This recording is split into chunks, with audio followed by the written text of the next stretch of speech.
L'œuvre du destin épisode 76, l'épisode commence, Prithvi conduisait silencieusement. Preta aurait préféré que Prithvi n'exige pas d'excuses de la part de Karan, car il est furieux cette fois. Elle décide de ne pas laisser Karan mettre en péril sa propre dignité.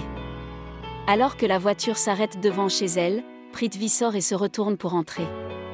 Preta lui demande de ne pas aborder le sujet avec Sarla au centre commercial. Prithvi s'excuse auprès de Preta, car il est crucial que Sarla sache ce qui s'est passé entre lui et Karan.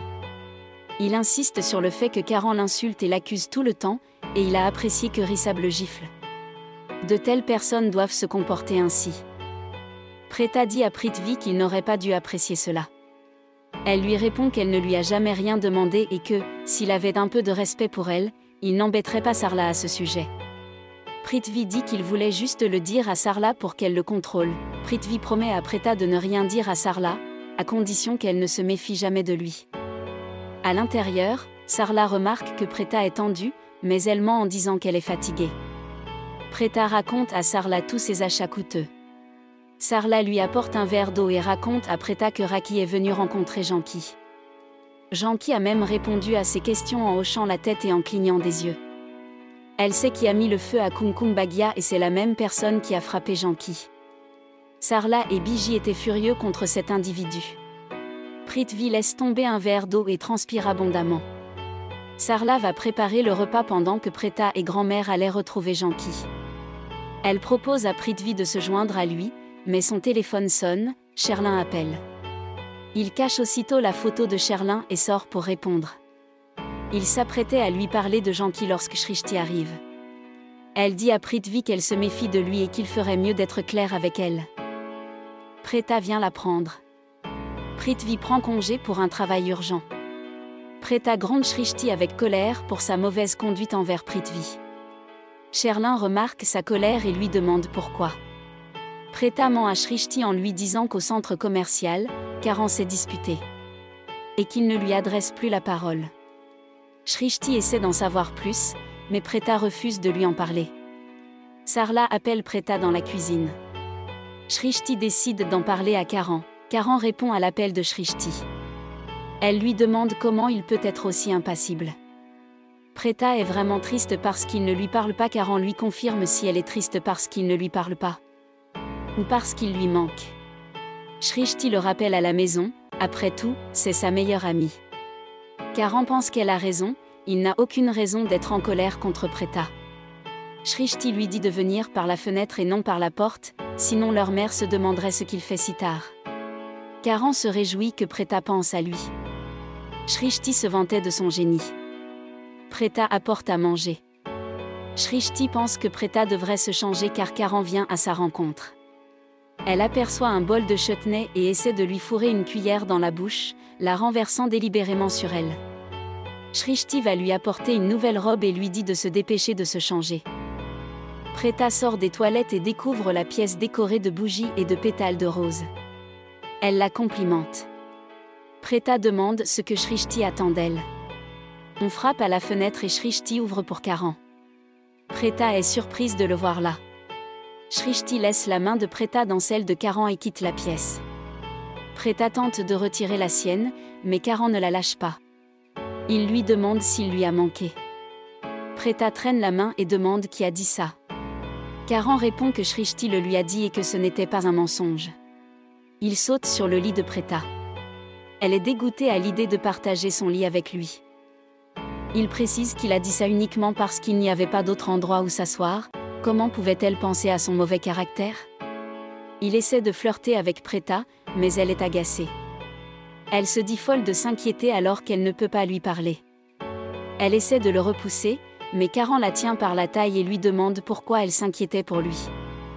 Quel est leur lien de parenté? Ils échangent un regard. Preta tente de revenir, mais Karan lui offre un coffret cadeau. Preta demande pourquoi pour elle? Il répond qu'elle le mérite. Alors qu'elle ouvre la porte, un cœur en forme de poing apparaît, disant « Je t'aime ». Preta est sous le choc. Karan explique à Preta qu'il voulait lui acheter une boîte à punch, mais qu'il ne l'a pas trouvée aujourd'hui. Preta lui demande pourquoi il a voulu la frapper. Karan insiste sur le fait qu'elle en vaut la peine, qu'il a dû venir la chercher si tard dans la nuit. Elle était en colère pour lui. Preta et Karan se disputent et finalement Preta frappe Karan. Shrishti tombe du canapé après avoir été frappée. Preta s'approche d'elle, inquiète. Shrishti n'a pas d'abord réalisé que c'était un rêve, puis a raconté à Preta ce qu'elle avait vu. Preta est dégoûtée, Rishabh et Karan sont ensemble dans la pièce. Rishabh se demande pourquoi Raki n'est pas revenu de chez Sarla. Raki entre. Karan est bouleversée et dit qu'elle lui a manqué. Raki leur parle des réponses de Janki et dit qu'ils avaient raison. Quelqu'un leur veut du mal. Elle est sûre que celui-ci veut aussi détruire la famille de Sarla. Karan se demande qui cela peut bien être. Raki dit que l'homme assiste également à chacune de leurs réceptions. Elle dit à ses fils de faire attention au Mendi demain, de surveiller attentivement chaque invité et de veiller sur Janki, qui doit également être présent pour leur donner des informations à son sujet. Rishabh assure Raki qu'ils s'en occuperont. Raki craignait que ce soit un problème grave et qu'il faille le résoudre à temps. Dans la chambre, Shrishti raconte à Preta qu'elle avait décoré la pièce de façon si romantique dans son rêve. Grand-mère arrive et lui demande pourquoi. Shrishti raconte à grand-mère qu'elle a rêvé de Karan et Preta célébrant la Saint-Valentin dans la chambre. Preta la fait taire, agacée par Shrishti. Grand-mère dit à Preta de ne pas prêter attention à ce que dit Shrishti. Elle raconte à Shrishti que Samir l'a appelée. Preta se moque alors de Shrishti. Grand-mère dit à Shrishti que Samir s'est plaint du mauvais équilibre de tous les calculs d'argent. Shrishti tente de s'enfuir. Preta taquine Shrishti et lui demande pourquoi elle est furieuse à cause de Samir, s'il aurait dû apporter des fleurs au lieu de lui signaler des erreurs. Les filles se disputent gentiment. Shrishti essaie à nouveau de raconter son rêve à Preta tandis qu'elle la force à partir en lui jetant un coussin dessus. Prithvi serre Sherlin dans ses bras dans la pièce. Il lui demande pourquoi elle ne lui a pas dit que sa mère était là, il est arrivé dans la pièce après une longue lutte. Sherlin était agacé que tout le monde se méfie de Prithvi maintenant. Prithvi dit qu'il est très stressé. Sherlin était heureuse que Rishabh ait giflé Karan, mais Prithvi n'arrivait pas à surmonter sa tension. Prithvi exige de Sherlin qu'il veuille que son nom soit gravé sur son aîné demain. Sherlin lui demande s'il est devenu fou.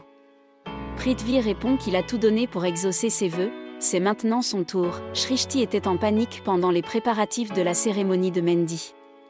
Samir arrive. Shrishti lui demande pourquoi il l'a appelé hier. Il rit en disant que toutes les filles sont nulles en calcul. Shrishti, agacé, lui ordonne de partir. Il lui tire les joues et la met au défi de le frapper maintenant.